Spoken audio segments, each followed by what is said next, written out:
all that. I'm at Rocky Gap County Park in Berrien County, which is where me and Brian are moving. Little Lake Michigan vibes for you. I think I'll write a song somewhere. Maybe not yet. I think I'll go down to the beach.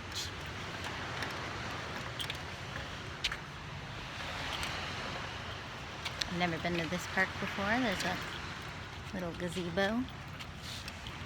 It's my niece's birthday today, my oldest niece, first niece. She's 11, which is very cool. It's also easy then for me to remember when I started releasing music like professionally, because I released my first studio album, Du Bistine and Fogel. It was released under my name, Jessica Fogel, but I released it on her birthday, but not just her birthday, but her actual day of birth. It was like a weird coincidence. It was supposed to be released like 2 times before that and wasn't, and then the final day was that day, and then my sister was induced and born on the same day. My songwriting career. I had been releasing like some lo-fi stuff, but not online anywhere. Maybe on MySpace, I don't remember. But I had made like some handmade discs of the album I made before Du Bistine and Fogel, which was called Melancholy Frog. And then like a couple years after Du Bist came out, then I put Melancholy Frog up online. So they were like out of order. It's just taken me my whole life to get any courage to be myself. I grew up in just a lot of worlds that kind of laugh at people like me. Take your time, be slow, be weird, talk in public with a phone in your face. Like, I would be the biggest target of any joke, and instead I always wanted to be liked or be helpful or be friendly, be useful. So I just have never really, until recently, the last few years, been willing or able to just be my full self out loud. So I kind of had like a split personality when people knew me. Not an actual one, I don't think, but when people knew me in person, they thought I was one thing. But then when I was by myself, like a writer introvert, I was something totally different. Oh my gosh. I was like this, but just in journals. There's a really pretty view of like bluffs and cliffs and stuff. Okay, that was the first. Can I just have a moment first for a second?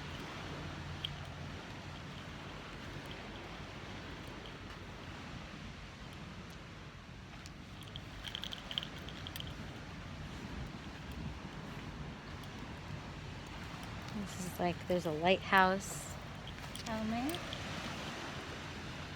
there. Alright, now I just gotta find a spot to write a song. Should be good, should be easy to find. I see some places to balance a phone. Anyway, I don't know why I was talking about that. Oh, because it's my niece's birthday. I'm also holding the key to our shared diary right now. Hey girl, love you. Where's the key? Where's the key? Maybe I took the key out. Oh no, here it is, on the little pink thing. So now you know, if you ever borrow my keys and you steal that, you'll have access to me in Brooklyn's. Oops, I said her name online. Well, I'm not releasing this for a long time. Maybe I can edit that out. I try not to share anything about kids that I know on public sites.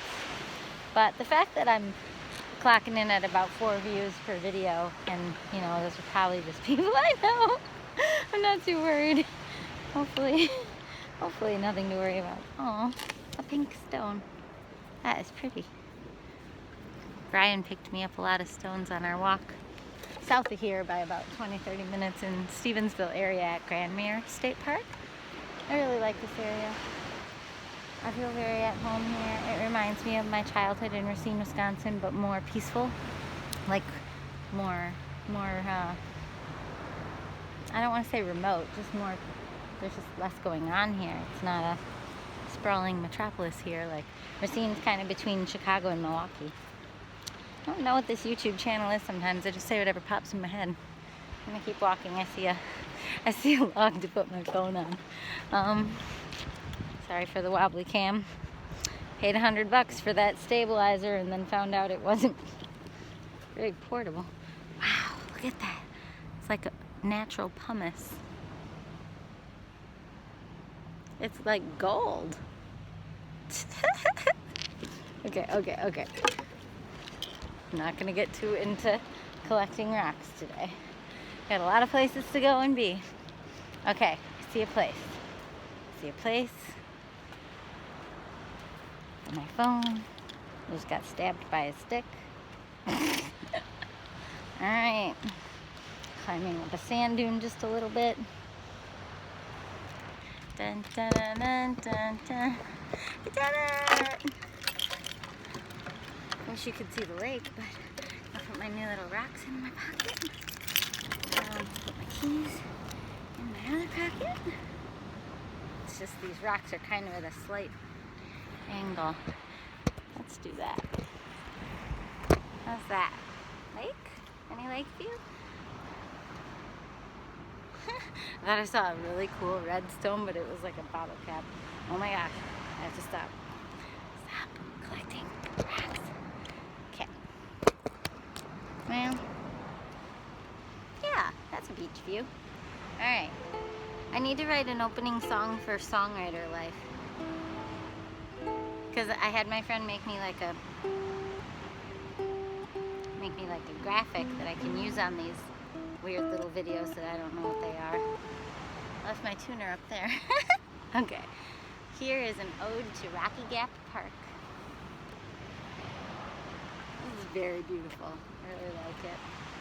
It's so peaceful.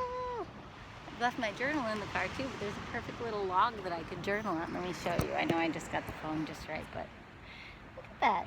That is just made for sitting. Here's where you are. Okay. Balance it again. And a 1. And a 2.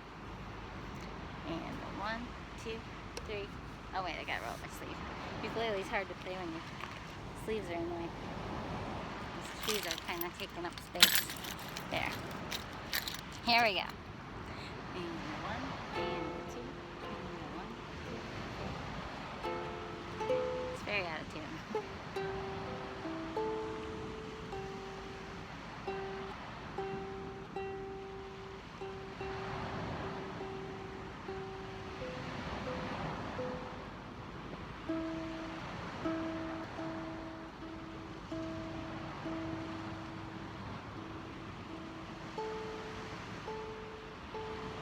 Okay, you can vote. Did I make it better or worse?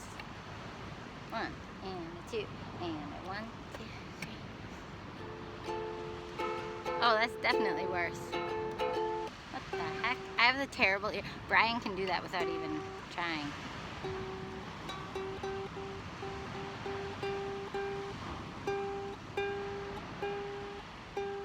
I think I might be writing a thumb piano song. I know, I'll make up a little drum song.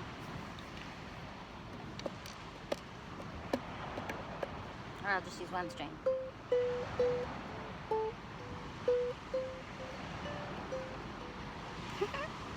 I am writing songs at the beach right now.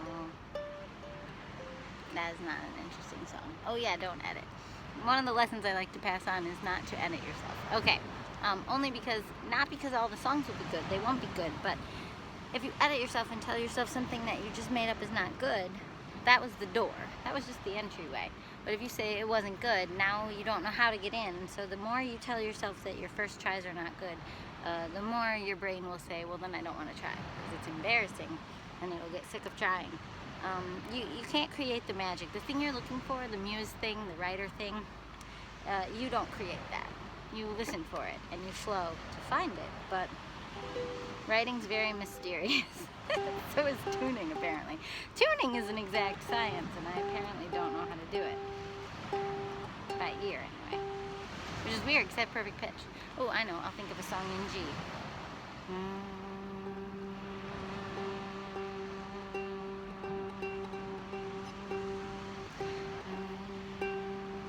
That's so hard to do.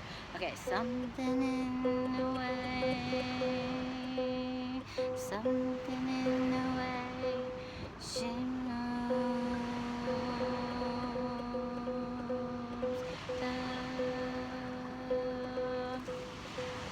No, E. I don't know if I have a song for E. Let's see.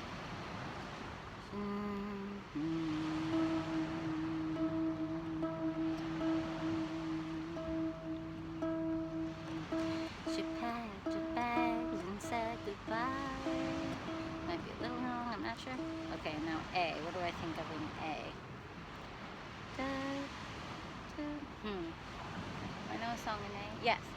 In this time frame, dun dun dun.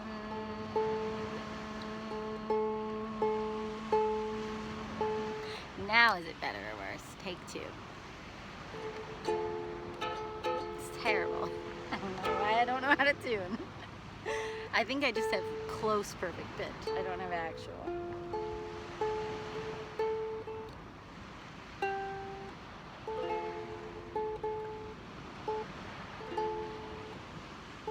This is the worst video I've ever made. I'm just kidding. I don't know what this is, but I can always edit that out.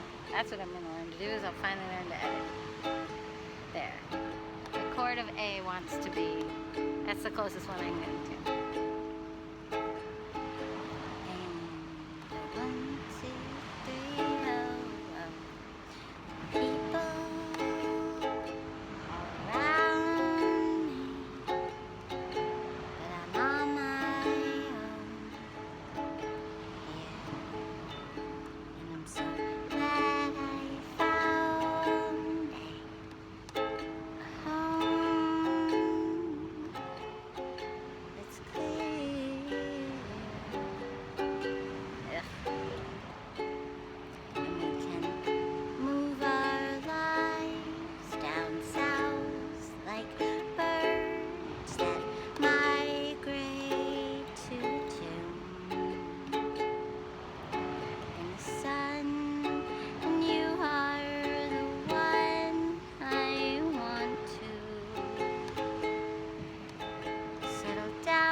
You down or threw you in a cage that wasn't made for you.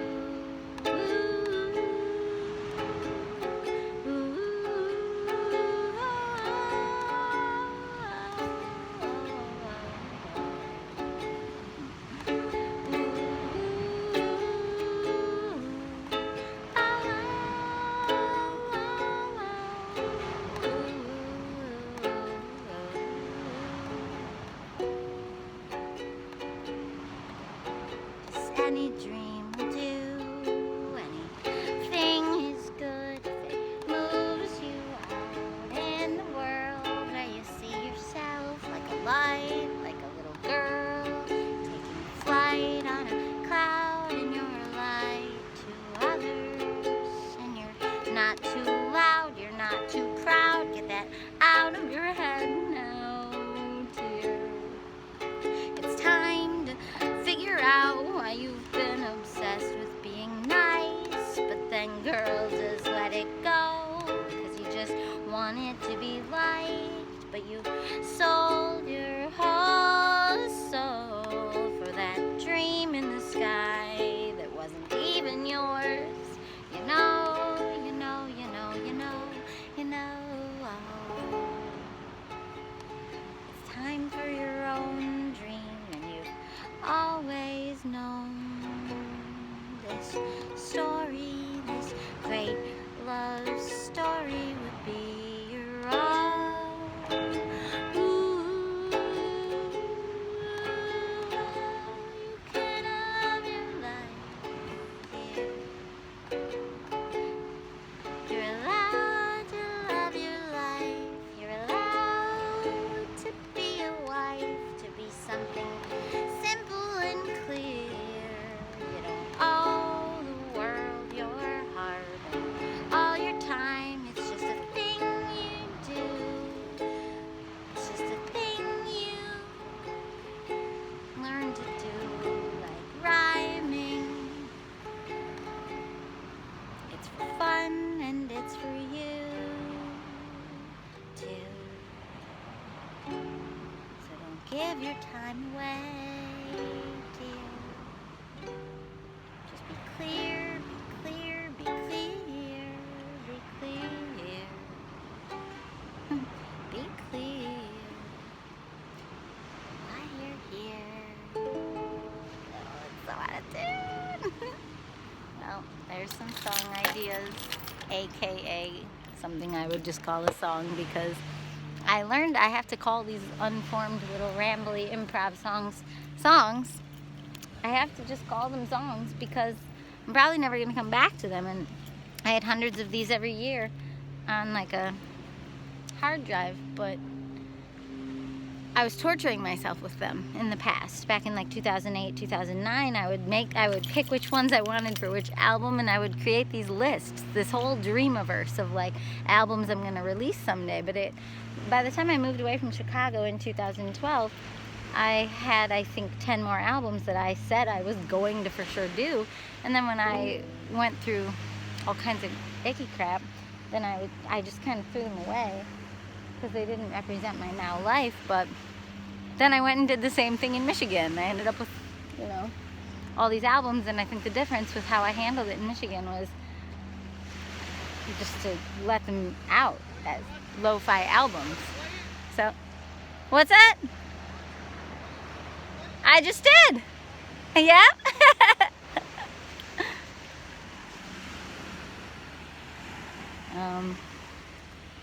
Never been a big fan of that energy. Being kind of like catcalled for a ukulele is kind of creepy. I mean, it's innocent in a weird way. It's like someone saying, "How's the weather?" But when someone's like, "Are you gonna play it or what?" Like that kind of energy. It's just kind of like, ugh. I know you're just trying to say hi to me, but also I'm wearing really tight pants and I'm more and more in shape these days, and so then I'm just kind of like, ew. Would you have said that to me if you weren't like, I don't know. Don't get me started. Anyway, I don't remember what I was saying, but it's probably a good cue to keep moving. Oh yeah, just releasing the lo-fi stuff. Or for instance, like that song, I'm going to take the quotes off right now. Bloop. That song I just wrote is nothing I would ever play again, but there were pieces in it that in the old days I might have said, I need to like take some of these pieces and turn them into a better song. But what I've learned in the last maybe 5 years or so is that like, then I'd always be at beginnings of projects because I love just going out and making up songs. I don't necessarily love sitting around and scrutinizing them with an intense, meticulous energy. So you kind of just learn to let the songs choose you. And so I didn't love everything in that song, and I may never come back to it, but maybe someday I'll watch the YouTube video and I'll be like, aw, maybe it'll inspire a different song. Or maybe it'll be something where I take and I chop little pieces out of it. Or maybe it'll just be a little imprint on April 23rd, 2021, where I remember that on my niece's birthday I wrote a love song to my boyfriend because we're looking at houses and I'm scouting them right now, And I think it's nice to just have little imprints, little reminders of a moment. And if YouTube collapsed and died tomorrow, then I would just have to use my own memory. But I have an incredible memory. If anything, I have too good of a memory and I remember everything. And so this is more of a way to just take who I already am, but just kind of put it in a little capsule and like a message in a bottle, and just kind of send it out into the water of YouTube and just be like, or wherever. I mean, I don't care. Not trying to be brand conscious. I wouldn't care where the videos are. I just happen to like YouTube. But yeah, that's all this is. And it's also not all this is. It's a great big deal. It's a big deal to learn to be yourself. So if this inspires you, if you feel like you're a rambly Mr. Rogers, Sesame Street, reading rainbow feelings type, healing type person who read a lot of Julia Cameron or Elizabeth, whatever her name is, who did Eat, Pray, Love. Elizabeth something. I don't remember. Now I stopped following her. But there's a lot of people in the world who have a lot to share that can help you. And sometimes what happens when you follow someone who wants to share things to help you, rather than be helped, you end up with a dream of being a helper. And that's what happened to me. The helpers in the world originally helped me. Like Mr. Rogers probably helped me so much. Sesame Street probably helped me so much as a kid. Working through feelings, oh my gosh. but initially it helped, but then the next step was it made me want to be a helper. And that's lovely and noble, but it's also very overwhelming at times. And so that's what that song is about. You're also just allowed to, because in modern society, like, what's the path? I don't know what the path is. I'm either helping you or I'm not. You can either find me somewhere or you can't. Like, I can't do anything about that. And I used to obsess about that and let all these articles from corporations convince me that I was marketing wrong. But it was just like, no, it's because you're putting me in a box. I had to take myself out of that box and just do it my own way and kind of just let it fall as it may. Sorry, the pink stones were just so cute. Okay, anyway, so if you're a writer, creative type, whatever you are, you don't have to get hung up on the details of whether or not you're famous, how you're going to help someone, what you're going to do to help. You just can kind of let it flow and trust that you're inspired. I just poked myself with my ukulele. You can trust that if you're inspired, then you just kind of let that inspiration change you and let it flow through you and out. I mean, I've even met some people who were worried their songs were too sad. And then I'm crying at some of their songs and I'm like, no, your song is like healing my sadness. I know that song is sad for you, but it was doing something for me, to my heart. It was helping me. So I don't think we need to be so preoccupied with the content, the method, the means, anything really. I think we just need to be the opposite of what the world is selling. The world is selling like a sort of rigid control, which I believe in terms of performative stuff. Like if you're making things for like kids or a business or a brand and you need to make things, something someone can consume quickly and it's like a business, then I believe in it. But if you're just trying to figure out how to be yourself, you're not a brand, you're not a business, you're a person. And if you're trying to figure out how to be an artist, that is the opposite of a business as well. Do not get those confused. You can be a famous recording artist and still have nothing artistic to say anymore because all of the people who were taking it too seriously could have accidentally ironed out all of the you-ness that they originally liked, and they could have turned you into an empty shell of a beautiful performer. And whatever that spark was inside that people were drawn to and attracted to in the first place creatively, ooh, pretty, it could be gone because, you know, that thing, that flows from something beyond us all. Or within us all, whichever way you think of it. I'm not here to tell you which way is true. If it's something outside of you or if it's something that's exactly the essence of you. Kind of, I think both ways of looking at language, either of those options are saying it's not some rigid business model. You know, iron yourself into a perfect brand or, you know, Instagram content creator, something or other. I don't know what influencer, that's the word. Anyway, be yourself. Don't worry too much. You know, you have to get a real job too. That's the piece of it. I think sometimes people are looking to be rich and famous because they're trying to figure out how to avoid having a job and just mundane responsibilities. And it's like, that's dumb. The odds of you escaping the realness of the world, of having a job or working for a living, kind of pulling your own weight in the world, the odds of that are so slim. And I'm not saying don't go for it, go right ahead and go for it, but getting tangled up in it, it's just, I'm just saying, we have to work, you know. I don't know. Ugh, I'm getting lost. I like this part. Goodbye.